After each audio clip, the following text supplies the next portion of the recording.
welcome to Straight Talk, brought to you by Straight Furrow. I'm Karen McCarthy. Coming up in this edition, this little piggy. New Zealand pork loses its battle with the government to stop imports of untreated pig meat. What are the implications? Dire warnings from the industry that the judicial review by the High Court may allow the world's worst pig disease to destroy our billion-dollar pork industry. And while the government argues free trade obligations, producers say they're just trying to protect their industry from disease, not competition. In the studio with me this week are Graham Taylor, pig farmer from Maungataroto and a former board director of New Zealand Pork. And joining us all the way from Christchurch, Ian McIntosh, farming technical manager for Fresh Pork New Zealand, one of the key players in the industry. Welcome, gentlemen. Major blow for the pork industry, this, losing its battle to stop the imports of untreated pig meat. It's been a protracted, costly battle. You were pinning your hopes on this High Court judicial review. Did producers really think it was going to end up this way? Graham? Well, probably not, because we believed that we had the science to prove that this disease would get into our industry if the meat was allowed in untreated. We perhaps are shaking our heads in disbelief at the outcome. Ian, bitterly disappointed? Well, bitterly disappointed because we've used people who've given us the advice, who are probably some of the leading vets in the world. We've got Professor Morris from the Epicentre at Massey University and Dr. Eric Newman, and both of these men have been widely used in the past. Professor Morris, he's been used by the UK government to help them manage foot and mouth disease in 2001 and 2007, used by MAF at the Waiheke exercise with potential foot and mouth disease outbreak there. These men are top men, and they've basically declared with their analysis of the facts as they see them that we could have an outbreak of this terrible disease within 3 years. And to counter that, the MAF, now the Ministry for Primary Industries, they've used people we've never heard about, certainly not, I've never heard of them, and they've come down with an estimate that is beyond 1,200 years.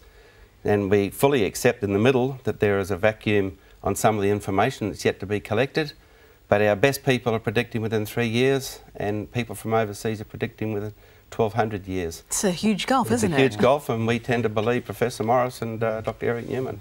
Well, what do you think of what the science tells us? Well, I think when we know the impact of this disease in other countries and the fact that the imported meat is coming from those countries, USA, Canada and many other countries in the world, when we know the impact on the industries there, why should we take that risk? I mean, this meat has been coming in now for the last 10 years. We've learned to live with that level of imports. The meat has been treated by heat, going through a transitional facility, so it has to go out to basically to the food service sector, treated, the virus is killed, no problems. Why change the rules when we know the impact of that change? You know, as a farmer for 30 odd years, I'm passionate about my pigs. Would I willingly, knowingly let in a disease which is going to slaughter my stock? Lead to 70% of my piglets being born dead? I mean, it's beyond belief, really. How do you explain it, Ian? I mean, looking, MAF would argue its border controls are robust. It feels this thing can be effectively managed, that there is minimal risk. You don't buy that? Well, I don't buy that, and I've lost total confidence in them on this occasion. I think there's a hidden agenda going on here. We currently compete against 775,000 kilos of pork coming into our country a week. And we don't mind competition, but what they're expecting us to live with now is total uncertainty. And if that disease does break out, and our experts say that it will in the near future, it's like going into the boxing ring with Muhammad Ali with your hand tied behind your back. In fact, not your hand tied behind your back, but chopped off, because once this disease gets here, you can't get rid of it. So the ongoing increased cost of production is substantial. The emotional cost to farmers is extensive. It's a shocking disease. We've experienced an exotic disease about 6 years ago, and PMWS was its name, and it came in imported meat. And when that disease hit, I can remember our vet going around to farmers who were trying to cope with this. You could do nothing at the time with this disease. It just ran its course and was killing animals. And our vet would say, when he went around to these farmers' places, He effectively didn't go to give health advice because there was none to be given. He went to give emotional support because these farmers were distraught. No person who loves their animals likes to see animals suffering. And this is a terrible disease. It's the equivalent of AIDS in people. So if you could avoid getting AIDS, you would. And we just feel that the risks are so high. Our experts say the risks are very high, so why take that risk? When you talk of hidden agendas, explain, what do you think's going on here? Well, I think there must be some quid pro quo arrangements with other countries to allow product into our country that will allow the exports of some of our product overseas. But they're already sending meat into this country. We don't mind that competition. You know, we're Kiwis. We rise to the occasion. We enjoy a challenge, but we don't like it when we have something imposed on us that we currently haven't got, purely because we're an island and you can protect that. Being an island, in Australia and New Zealand have done that very well. Why should we let down the guard? It's just crazy. There are plenty of examples where countries have put up biosecurity barriers and been very successful. I mean, we do have to look at the Australians on the apples. This is a similar thing. It is not about, for us, it should not be about trade, because, as Ian said, we've lived with it. I believe there is some kind of agenda. We believe in free trade. It allows me to use imported grain in my feed. But if I want to use imported grain direct onto my farm, I have to get a GIS, a grain import standard, which makes sure that there are no weed seeds that could get into the environment and spoil other crops. Or insects. Or insects. So, I mean, we have to go through hoops to achieve that. This is a very similar thing. Treating the meat at the point of transition from the importer into the retail sector solves the problem. End of story. No? Why can't we just keep that and status quo? Do you think there's been some lobbying going on overseas from some of these exporters who send their meat here, Canada, the big boys like that? You have to wonder. You have to wonder. And is it New Zealand that they're really looking for as an export market? Is it perhaps our cousins across the ditch, who of course are a much bigger market than we are? I mean, you just wonder sometimes whether there is this other agenda. And you feel what? It's big business, but it can't be put ahead of biosecurity? Well, no. No. And it can't be put ahead of welfare either. Well, that's the other point, Ian, is that we have in New Zealand, and we're working towards one of the highest welfare standards in the world. The meat that is coming in comes from countries, and this is a side argument, comes from countries where the welfare standards are much lower. We have had to adjust to high welfare standards, and yet we're now lowering the welfare of animals by allowing in a deadly disease. Doesn't make sense. More on that in a moment. Coming up, exactly what is the threat? Porcine reproductive and respiratory syndrome, or PRRS. It doesn't affect humans, but it's the industry's #1 enemy. We'll tell you why. All that and more after the break.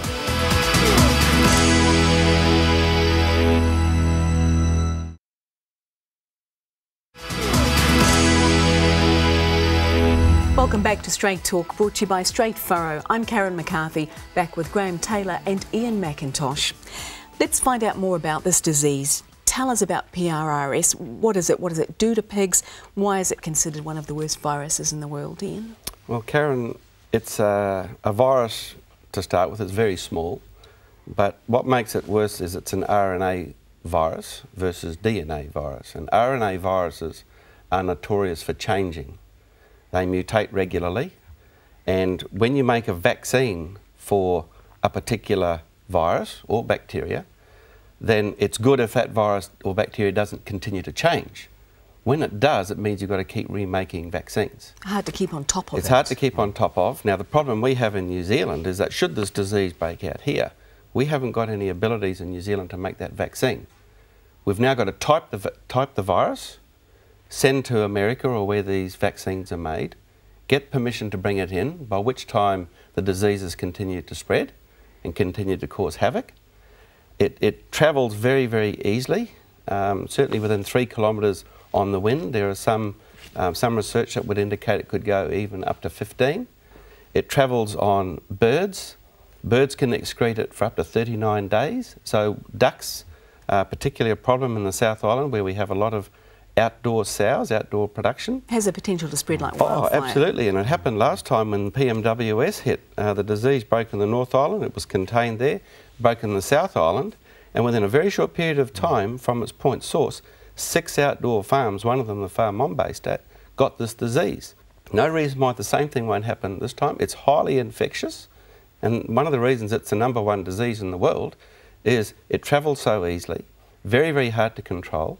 Dr. Eric Newman's only just come back from a conference in America, and he said the problem's just as bad as ever. Now, they've been dealing with this since 1991, I think it was. So we're not on top of it by any means. Now, it kills... What does it do to pigs? Well, what it does to pigs is that once it infects the mother, effectively you've got 70%, in its acute stage, 70% mortality, either from piglets born dead, piglets born weak, and right up to weaning, 70% mortality of piglets. Now, we typically would have, in that stage, on a really good farm, 6%, on a bad farm, 18%. We're talking 70%. It would wipe out herds. Oh, take us out. Yeah, quite the ministry would perhaps rightly say, calm down, fellas, this thing isn't here yet. You know, you're talking about a hypothetical risk. Yeah. It's not here yet. Just tie-ho. We know what we're doing. Well, yes. The pathway for infection is from the meat scraps potentially being fed to pigs. Now, how is that going to happen? I mean, you think, oh, your meat goes into kitchens, it gets cooked, and that's the end of it, or it gets consumed. But the parcels that MAF are proposing to allow in are 3 kilogram parcels. Now, that is probably more than the average household would use at a time, and most households aren't into butchering up 3 kilogram pieces of meat. They're calling them consumer-ready cuts of meat, aren't they? The smaller cuts. Yeah, but so up to 3 kilograms. But if it is in 3 kilogram parcels of meat or thereabouts, it is most likely to go out into the food service sector. Restaurants, hotels. Cafes, takeaway bars. Now, in the cities, I don't believe it'll be an issue because most of any trim or any scrap would go, any uncooked meat would go down the gurgler. But in the rural sector, all those small food outlets have a pig bucket. Where does the scrap go? Into the pig bucket. Who comes and collects it? The small backyard para-commercial pig farmer. Now, that's the sector that is our Achilles heel. So the guy down the road that's got a couple of pigs or a few pigs. Yeah, I mean, you know, going about his business of keeping a few pigs, nothing wrong with that. MAF do not know where these people are. They don't know the extent of the industry, and I believe they don't understand the practices that go on in that sector. For us commercial farmers, we don't use that sort of stuff. And if there are a few people using swill in the country, they cook it. Destroys the disease. Yeah, 100 degrees for an hour. We'll do the trick. Yeah. Oh, yeah. But the guy with a bucket of scraps, which is mostly vegetables and other bread waste and that sort of thing, with a little bit of pork trim on the top, will just tip it out to his pigs, and that's where the virus will get into our industry, because that sector is notorious for trading amongst themselves. Everyone has a good pig they want to breed from, and so they sell a few piglets onto somebody else. There's no control over where those infected animals will end up. That's where the threat lies then. How small does the window of opportunity have to be for this thing, an outbreak or an infection to take hold? Well, very small. They talk about 10 to 20 individual viruses, which is a very tiny dose that can actually infect a herd. A lethal dose. Yeah, yeah, an effective dose. Now, just coming back to something Graham said, and it's excellent what he said, but the weakness in the modelling that's done by the MAFS experts and our people is that nobody knows how much of this product is being actually exchanged between restaurants.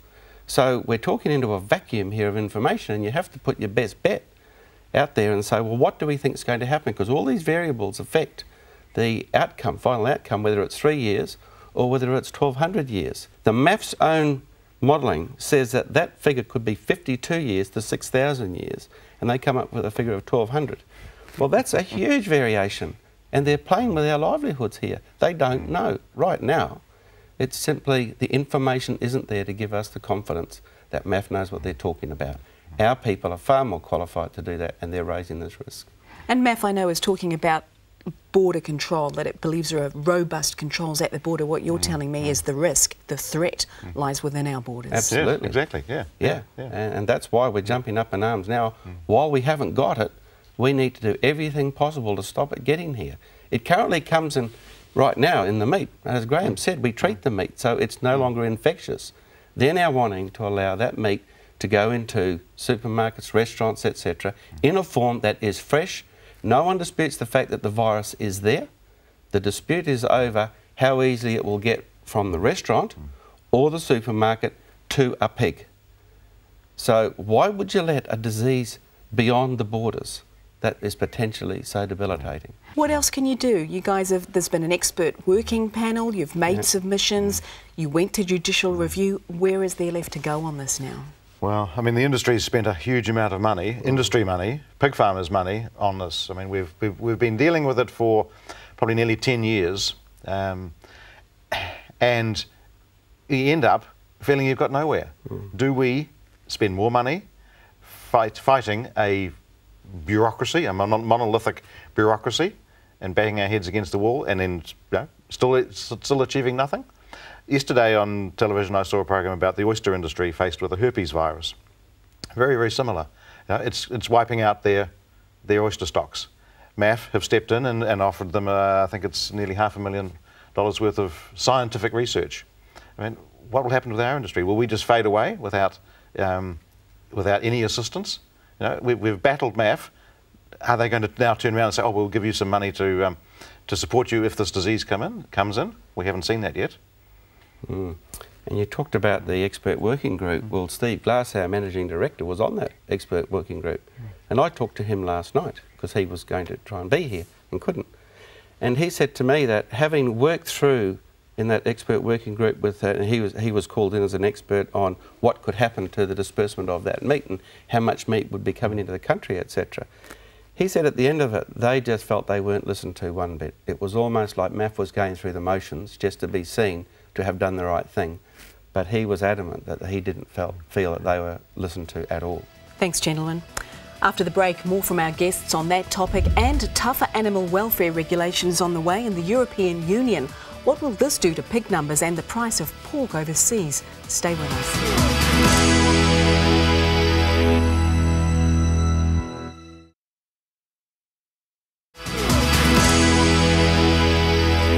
Welcome back to Straight Talk, brought to you by Straight Furrow. I'm Karen McCarthy, back with Ian McIntosh and Graham Taylor. Let's take a look at the industry outside New Zealand just for a moment. Tougher animal welfare regulations coming into force next year. The EU is banning traditional stalls for pregnant sows. What's this going to do to pig numbers, do you think? Well, it'd be interesting to see whether they actually implement the ban. A number of European countries are saying that they can't do it.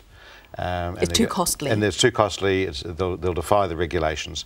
So we have to wait and see. But in New Zealand, of course, we, by the end of this year, have to comply with a reduction in the number of amount of time that sows can spend in dry sow stalls down to 4 weeks post-mating. And most farmers have made very good progress in that area.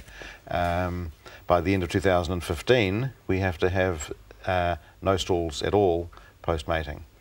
So we're well on the way to complying with very high welfare standards, and many of the countries that import meat into New Zealand are well behind that. What would a drop in pig numbers, because they're talking about 10% in the EU, do to their position as an exporter, and what would be the knock-on effects for New Zealand producers? Well, I suspect because of the meat that comes to New Zealand from those countries. Which is a considerable amount, isn't it? Well, it is a considerable amount, but it's not their prime meat. Like, they sell into several different markets, and we tend to get what they don't want. So we're seen as a dumping ground, effectively, to help soak up their produce. So if you were to reduce the amount they produce by 10%, I still think that there'd be a fair bit of product available to come to New Zealand. The price may go up a little bit, which would help us a little as well, particularly if we got this disease here. However, I think we're always going to be fighting a tough battle with anybody that's producing meat, because it is a tough environment to produce. Do you think New Zealand consumers realise just about half the pork that we consume here is actually from overseas? No, I don't think they do, no. I mean, it's a surprise to a lot of people when we mention it. Well, can we not meet the demand ourselves? Why is that? Well, in the past we did. We only imported hams or legs for the Christmas ham trade. Over the last 10, 15 years, the amount of pig meat has increased until it's now amounting to about 46% of the pig meat that is consumed in New Zealand comes from offshore. Which countries? Where's it coming from? Mainly USA, Canada, Scandinavia, and a varying amount from Australia. But it changes depending on the market. The euro has been weak lately, so Scandinavian meat has been more attractive. If the New Zealand dollar comes back, then maybe the imported price will go up a little bit. But going back to the welfare standard, if you take the UK as an example, where they banned dry sow stalls many years ago, it led to a considerable decline in the UK pig production sector. Pig farmers just went broke. They couldn't cope with the changes. Where did that meat come from, though, to replace that? It came from Eastern Europe in particular, where welfare standards were totally different. So it's a double-edged sword, this welfare debate. I think farmers in New Zealand have accepted it. They accept that the public does not like the idea of a dry sow stall, and we are adapting. We're making changes. That comes at some cost, particularly if you have to undertake some capital expenditure in terms of buildings or other facilities. The changes are underway. Yeah, we're moving and moving very fast. We're doing it for survival because we want to be able to say to our New Zealand customers that our pork is produced in high welfare conditions. Can I add something there, Karen, though, that's very important in this current debate about PRRS?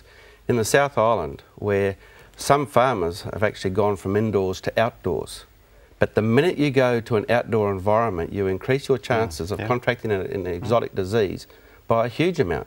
And one farmer decided, after he'd got this PMWS disease I talked about earlier, he decided he'd take his outdoor sows and put them indoor because he's got more chance of keeping out birds. Better control. Better control. So the farmer's caught between a rock and a hard place with the aspirations of an increasingly urbanised New Zealand population versus the people who do understand at the coalface these things aren't easily solved. So the farmer really is trying to do his best with all the different constraints that are imposed on them.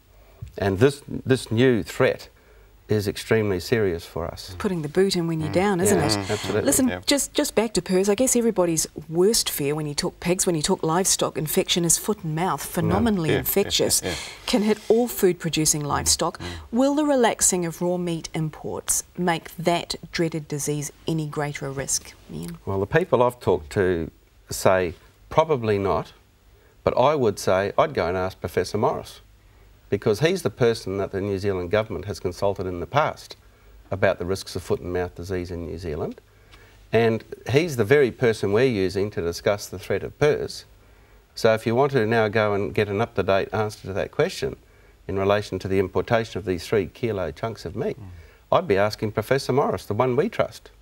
And I think New Zealand should be trusting it. In fact, the media has often spoken to Professor Morris on swine flu, bird flu, just trying to think of some of the other foot and mouth outbreak overseas. In the UK?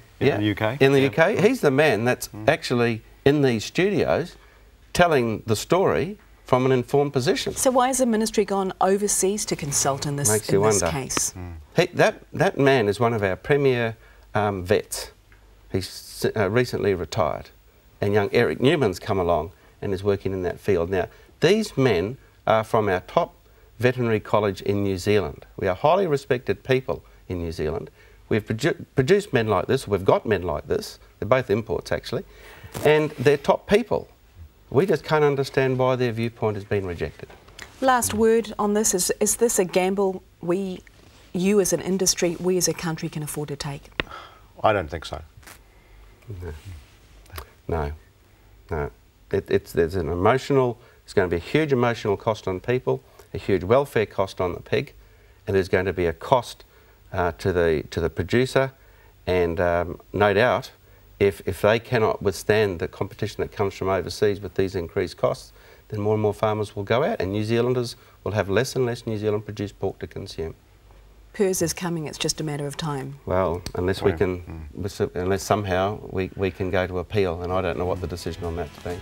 That's it for this edition of Straight Talk, brought to you by Straight Furrow. Thank you very much to my guests from the pork industry, Graham Taylor and Ian McIntosh. Okay. And as always, to you at home for watching. We're always keen to hear what's on your mind. Log into our website at country99tv.co.nz and get in touch. I'm Karen McCarthy, back next time with more Straight Talk.